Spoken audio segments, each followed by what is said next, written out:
On va poursuivre, s'il vous plaît, avec cette session qui a été intitulée « Entreprendre et innover autrement ». Deux remarques à titre liminaire.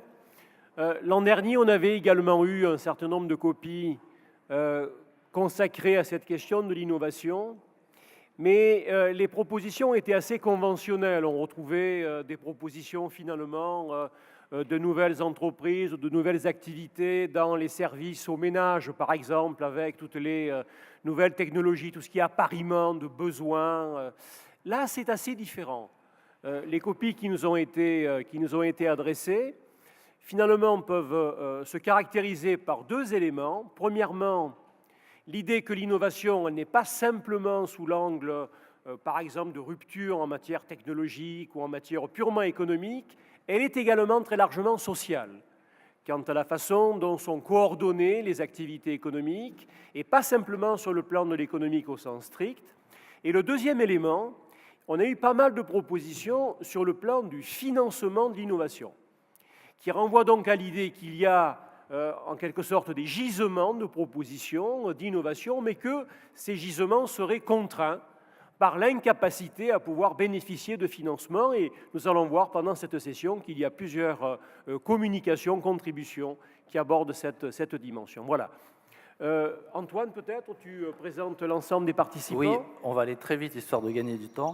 Effectivement, je vais passer directement la parole aux étudiants l'un après les autres, sous la forme peut-être d'une petite question pour leur amorcer. Donc, le premier, c'est Arnaud Mispollet, de l'ESSEC. Tous les textes sont sur le web, donc vous pouvez vous y reporter très facilement. C'est pour ça que je vais aller directement à une question qui est lorsque vous décrivez dans votre texte une série de types d'initiatives autour de l'économie solidaire, autour du circuit court, autour de ce qu'on appelle l'économie coopérative, on en a parlé tout à l'heure, ou collaborative, de la gratuité, de l'échange de services, des monnaies locales, etc. Vous alignez un certain nombre de ces éléments qui sont largement ignorés, je trouve, dans la recherche économique, ça il faut bien le dire, alors qu'il y a une multiplication de ce type d'initiatives. Je voudrais savoir, qu'est-ce qui est commun à l'ensemble de ces types d'activités, d'entreprises, d'innovation qui se font dans les marges du système, et est-ce que ces marges peuvent à un moment donné faire système et devenir quelque chose qui est véritablement alternatif à l'économie, au système économique de marché traditionnel tel qu'on le voit fonctionner difficilement en ce moment. Oui, bonjour. Près du micro. Hein. Effectivement, aujourd'hui, et ça a déjà été dit dans les remarques précédentes, c'est une crise de l'engagement et de la prise de risque dans la société. Et donc aujourd'hui, je pense qu'il est important de pouvoir entreprendre et innover en redonnant du lien et du sens à ce qu'on fait. C'est pourquoi j'ai décidé de parler d'entrepreneuriat social. Les points communs, c'est que la finalité sociale, sociétale ou environnementale est plus importante que la finalité économique pour l'entrepreneur.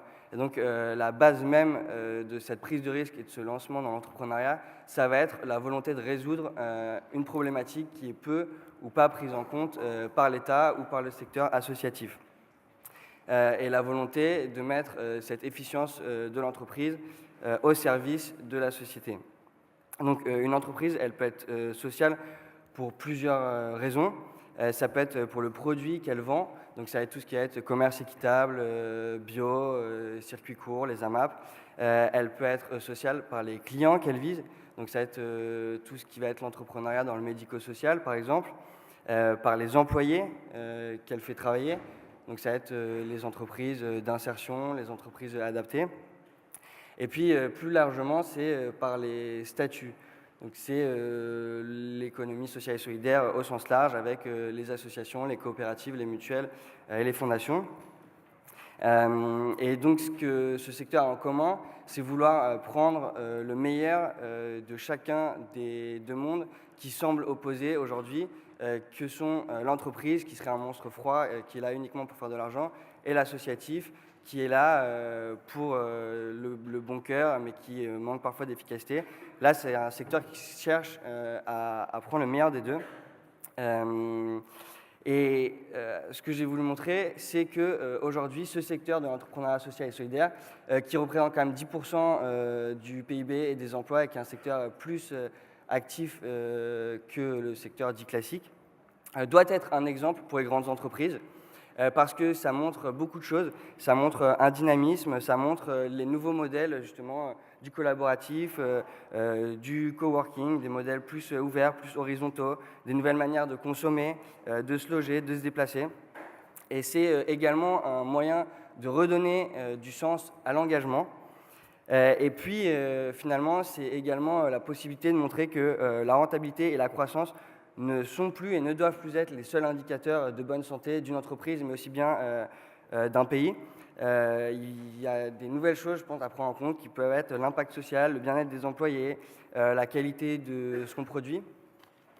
Et puis un autre point un petit peu annexe, mais puisque j'ai vu que le service civique était un des partenaires des rencontres, c'était de proposer un service civique plus uniquement pour les jeunes, mais un service civique plus global pour toutes les personnes qui vont connaître des périodes de non-emploi. Parce qu'aujourd'hui, on sait qu'on va être amené à travailler pour plus de 10 employeurs différents, donc on va forcément connaître des périodes de trous, et donc permettre un service civique pour tous, pour redonner goût à l'engagement et permettre aux gens de s'engager et de valoriser cet engagement dans le cadre professionnel. Merci. Merci.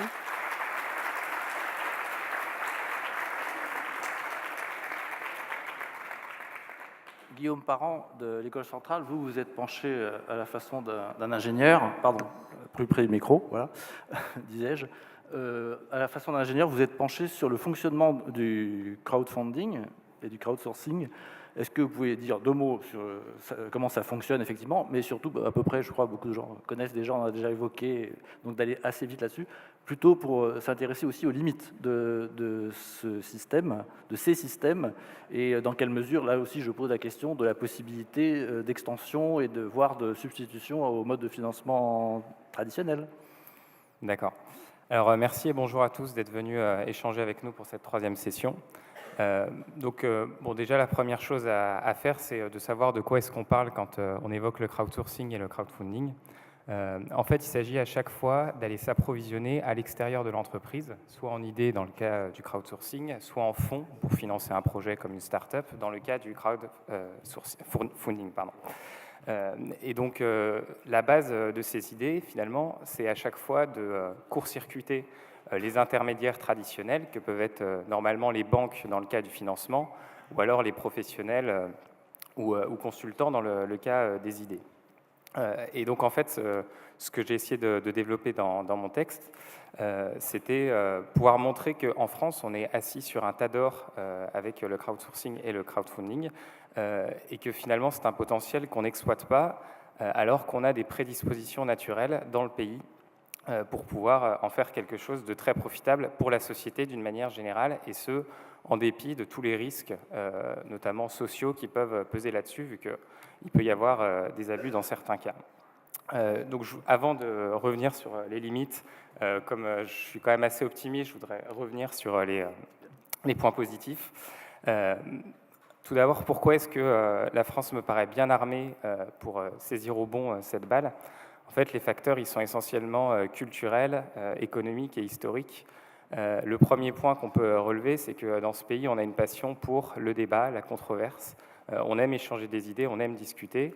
Le tout ensuite, c'est d'arriver à intégrer ça, à le monétiser pour que ça puisse profiter à l'économie. Et c'est là où le crowdsourcing peut intervenir, arriver à convertir les discussions, les idées, les échanges que vous aurez à table avec vos voisins, etc., en valeur économique, en mettant en relation les bonnes personnes au bon moment, au bon endroit.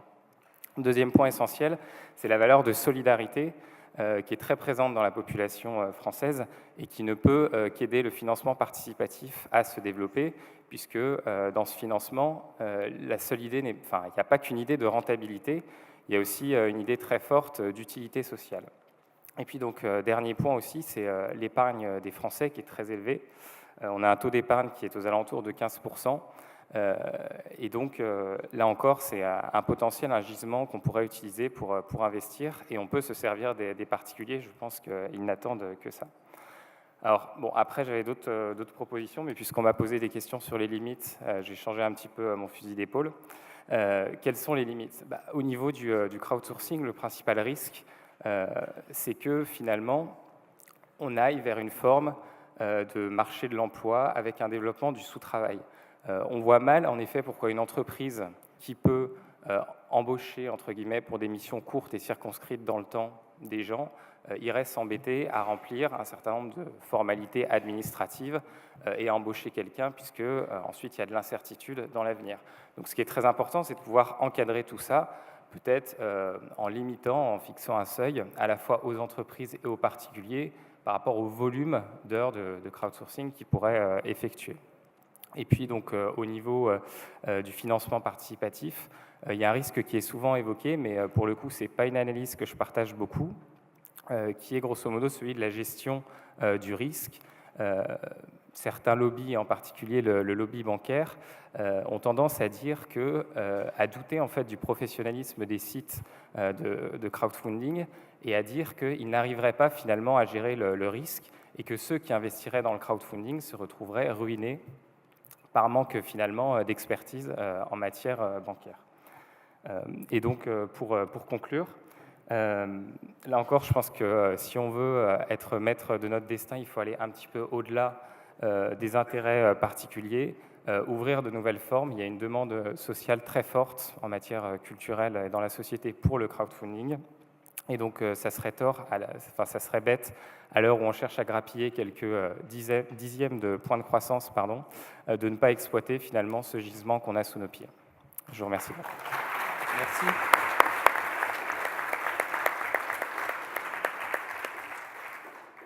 Rudy Chouvel de Sciences Po à Bordeaux. Vous avez fait un texte où il y a plusieurs points différents qui sont abordés, dont le crowdfunding, dont on ne va peut-être pas y revenir en détail. En revanche, il y a une certaine proposition assez concrète que vous faites dans le domaine de l'éducation. Est-ce que vous pourriez développer autour de ça? Sur l'éducation, donc? Oui, en particulier sur les propositions que vous faites sur l'orientation, l'éducation et le rôle du système. D'accord, sur l'éducation, je vais aller très vite parce que j'avais préparé quelque chose. C'était l'inverse que vous aviez prévu. En fait, sur l'éducation, je pensais surtout dans le domaine des bourses pour les étudiants et pour les boulots étudiants, en fait, de développer vraiment ces choses et plus particulièrement dans les bourses, remettre au goût du jour les bourses au mérite.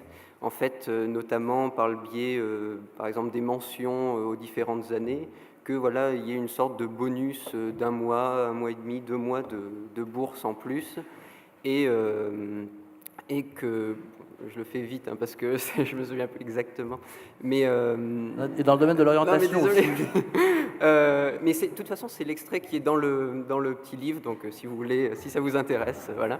Et la contrepartie, c'est que ce serait financé par, donc je sais que là ça va être un peu plus tendu, mais ça serait financé par un meilleur contrôle des bourses, parce que pour ceux qui sont dans des universités de province, par exemple, ou pas d'ailleurs, on voit très fréquemment des gens qui ne sont pas étudiants, qui touchent des bourses pour les étudiants. Je ne vais pas rentrer dans les détails parce que voilà, mais je pense que ça pourrait très facilement être financé par ce biais parce qu'il y a énormément d'abus.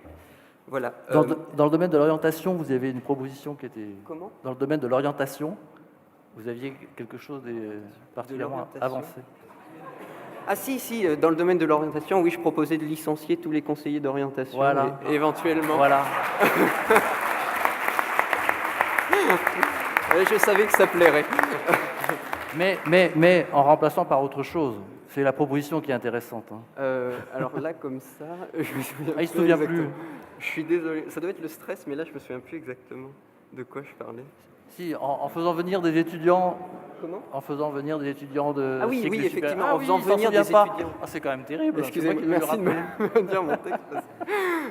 En fait, oui, il s'agissait donc de licencier. Bon, c'était plus pour rire que je disais ça, de licencier les conseillers d'orientation, mais c'est bon, on va pas se mentir, ils savent rien. Et non, mais c'est vrai, au bout d'un moment, bon. Et de faire venir, par contre, des étudiants pour parler de leur cursus dans les différents diplômes. Et je parlais aussi pour parler de l'éducation. Merci. Et toujours dans l'éducation, je pensais aussi à quelque chose qui là par contre est peut-être un peu moins évident, ce serait en fait de faire déjà des vrais cours d'éducation civique pour essayer d'avoir une vraie éducation civique, de savoir à quoi sert le Parlement, à quoi sert ce genre de choses, parce que dans les lycées privés, en général, il n'y a pas trop de soucis pour l'éducation civique. En revanche, pour les lycées publics, moi personnellement, j'ai jamais eu de cours d'éducation civique, c'était le prof d'histoire qui a rattrapé ses cours d'histoire. Donc, je pense que c'est le cas pour beaucoup. Et à ce moment-là, je me demandais pourquoi pas faire venir des étudiants en sciences politiques, en droit pour présenter ça. Et après, pourquoi pas éventuellement étendre ça à d'autres disciplines, tout simplement en faisant des initiations, je ne sais pas, à la sociologie, à des choses comme ça, mais faites par des étudiants pendant des petits cours. Mais bon, voilà, je ne sais pas en fait du coup si j'ai le temps de parler de l'autre chose. Oui, on est très contraint par le temps. D'accord, bon, tant pis. Bastien, Oui. Bastien QF, Sciences Po à Paris. Là, on va rentrer dans une proposition encore plus concrète, proche, que vous allez nous décrire au sujet du financement, justement, de l'innovation à travers un emprunt à taux dégressif. Racontez-nous ça. Oui, mon idée de base était un crédit à taux dégressif. J'avais préparé plus une intervention sur l'entrepreneuriat en France, mais je vais relier le sujet, vous inquiétez pas. Tout est en ligne, rassurez-vous. En fait, afin de me renseigner un peu sur l'état de l'entrepreneuriat en France et en Europe, j'ai lu un certain nombre de rapports de l'OCDE et de la CGPME, et je me suis aperçu d'une chose, c'est que la France est probablement le pays le plus dynamique en matière de création d'entreprises en Europe, et ce, malgré la crise que l'on connaît depuis ces dernières années. Un simple chiffre, du premier trimestre 2009 au premier trimestre 2011, la création d'entreprises en Espagne a diminué de 40%, là où en France, elle augmentait de 90%. Donc, pour moi, c'est la preuve d'un réel dynamisme, et ça montre que voilà, les Français, nous, on en veut, et on a faim. On a un immense appétit, et par contre, on a de toutes petites ambitions. C'est comme si j'avais 50 € en poche au restaurant, puis que je me contentais de prendre la formule à 10 €. Bon, faut avoir des ambitions, et ce dynamisme de l'entrepreneuriat en France est dû plus particulièrement au statut d'auto-entrepreneur qui a été créé en 2008. Et on se rend compte qu'aujourd'hui, 52% des entreprises créées sont des auto-entreprises. Mais toujours, ce statut a un souci, c'est qu'il est excellent pour nous mettre le pied à l'étrier, mais en revanche, il bride totalement notre cheval pour partir au galop. C'est-à-dire que l'auto-entreprise va créer un emploi, celui de son créateur, et pas forcément quelqu'un à côté. Et en somme, malgré les banques qui prêtent de moins en moins aux entreprises, la France, elle est aux prises avec une envie, j'ai envie de dire, pas seulement de vivre, mais aussi de survivre en entreprenant. Et c'est pour ça que j'ai fait cette proposition de crédit à taux dégressif pour les entreprises, pour redonner confiance, pour donner une prime à l'entrepreneuriat, pour dire, voilà, durant vos 3 premières années, vous avez montré des signes de bonne santé, de signes de pérennité, donc on va vous faire une fleur, on va baisser vos intérêts sur le crédit que vous avez fait pour créer votre entreprise. C'est pour aider l'auto-entrepreneur et l'entrepreneur en général à franchir un cap difficile et à prendre sa chance finalement, pour essayer de sortir un peu de ce statut qui est excellent pour se lancer, mais qui n'est pas bon pour continuer, pour essayer de faire grandir son entreprise. Et donc finalement, nous en France, on est un pays extrêmement dynamique de ce point de vue-là. Nous, on est aussi une génération talentueuse, donc il ne faut pas avoir honte de le dire. Osons entreprendre, osons y aller. Simplement, j'ai envie de dire, il faut trouver l'envie de grandir, l'envie d'évoluer, l'envie de montrer au monde que la France, ce n'est pas uniquement des déficits, c'est aussi une population qui en veut. Et j'ai retrouvé finalement la phrase d'un poète qui s'appelle Tennyson et qui disait que si nous ne sommes plus aujourd'hui cette force qui jadis remua ciel et terre, ce que nous sommes, nous le sommes, des cœurs héroïques, affaiblis par le temps qui passe et la fatalité, mais forts d'une volonté d'entreprendre, de découvrir et de ne rien concéder. Je pense que ça résume extrêmement bien la situation française dans ce cas. Merci.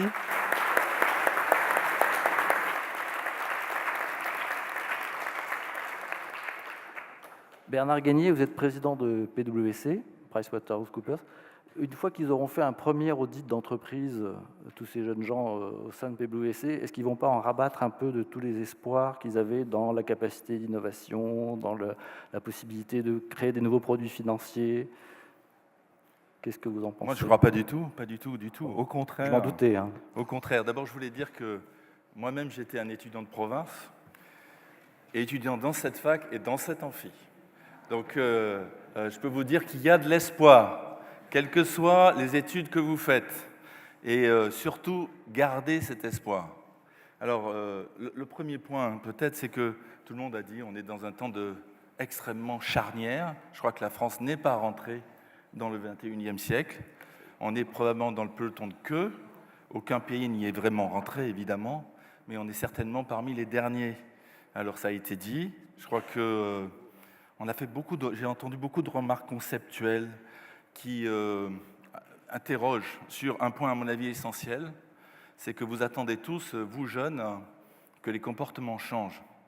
Et vous devez être porteur de ces comportements. Pour moi, c'est essentiel. Pourquoi ? Parce que chez PwC, qui a une moyenne d'âge de moins de 30 ans, hein, donc je suis le plus vieux d'entre eux, parmi eux, ou en tout cas parmi les plus vieux, nous attendons quand nous les recrutons, ces jeunes, et nous veillons à ce qu'ils viennent de partout, même si historiquement nous avons plutôt recruté dans les grandes écoles, et nous voulons absolument recruter partout. Et moi, j'y tiens beaucoup, parce que je sais où j'ai passé mon temps, et notamment ici, et je sais qu'il y a de la valeur dans cette salle, et qu'elle est prête à contribuer à changer le monde qui vient. Donc, soyez dans les comportements leaders. Pas forcément tous, vous ne serez pas forcément tous dirigeants, comme ça a été dit tout à l'heure, mais vous devez être tous leaders du monde de demain. Et ça veut dire probablement d'être ambitieux et modeste à la fois, être concret, et je pense que s'il y a bien une chose qui vous heurtera, c'est le fait d'être concret dans le monde de l'entreprise.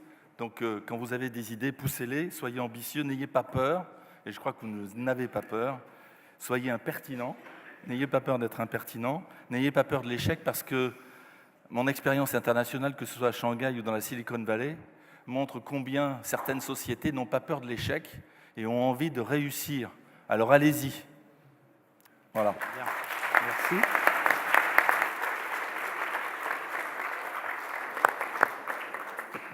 5 minutes de questions dans la salle. Oui, il y en a à droite pour commencer.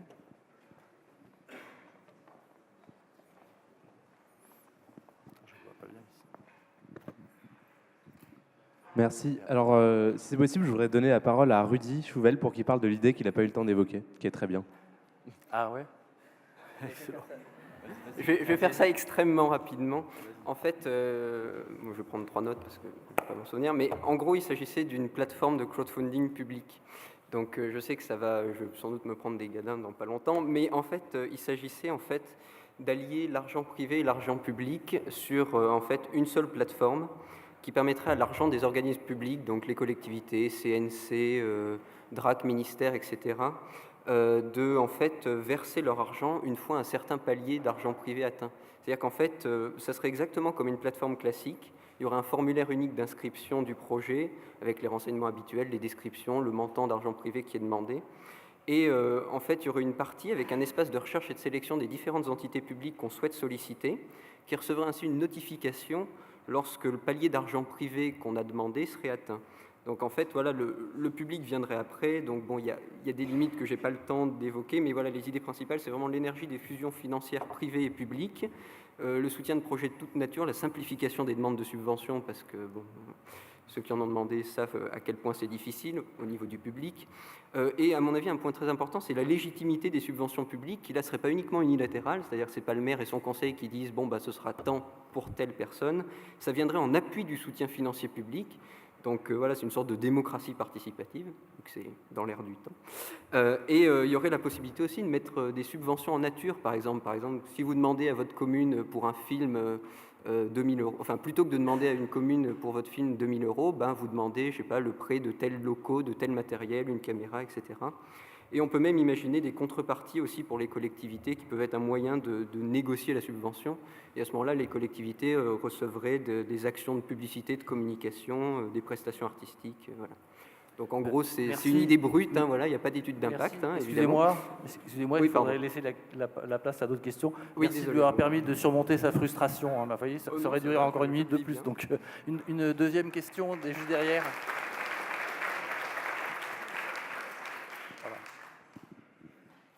Oui, bonjour. Je vous ai entendu parler d'entrepreneuriat. J'entends ça comme start-up, comme on crée une structure. Je ne vous ai pas entendu parler des ETI, des PME, des champions cachés qu'on a, de l'entreprise française, même de l'industrie française. Est-ce que vous croyez encore à l'entreprise comme un acteur innovant en France? Arnaud? Je pense que je vais répondre à cette question. Oui, il faut y croire, parce que de toute manière, l'investissement, la base de l'investissement, c'est la confiance.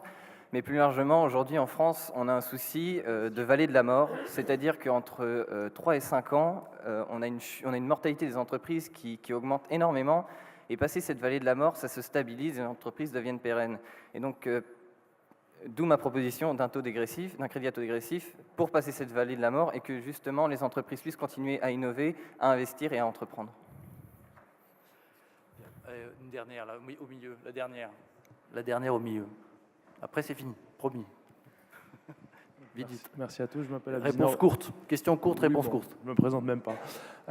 J'avais une question par rapport au lauréat et j'aurais voulu savoir si parmi vous, il y avait quelqu'un qui avait envie de créer une entreprise, tout simplement. Et si oui, dans quoi? Qui répond? Moi, je veux bien répondre. Envie de créer une entreprise, bien sûr. Des idées, j'en ai plusieurs. Après, on verra au fur et à mesure. Ça peut être aussi bien une entreprise d'insectes comestibles pour faire évoluer les mentalités aujourd'hui du point de vue alimentaire.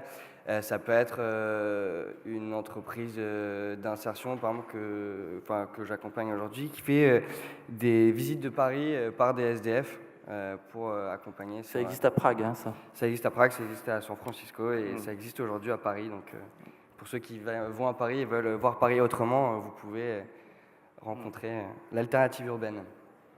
Bien, merci. Désolé de frustrer tout le monde, mais c'est la règle du jeu.